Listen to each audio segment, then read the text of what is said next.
Yasmin ce alade akan ki ne ya kai redi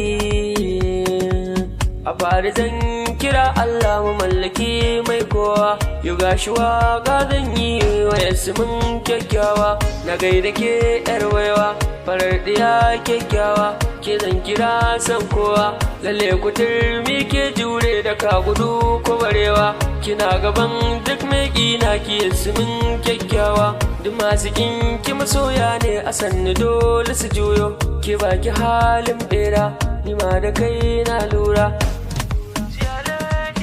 sirke ce alheri Yasmin da kinarci aljanna mai tarin masoya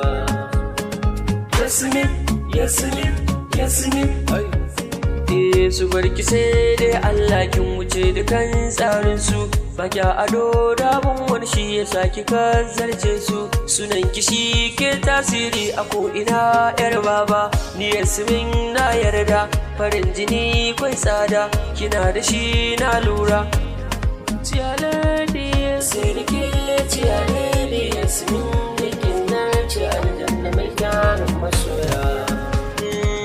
zamo kai nuwa sha kallo an ruwa Yasmin babu ke babu burin sa wani damuwa Yasmin makiya na ki lalle tabbas na ruwa Yasmin bar su lalle hakika za su nutse kuwa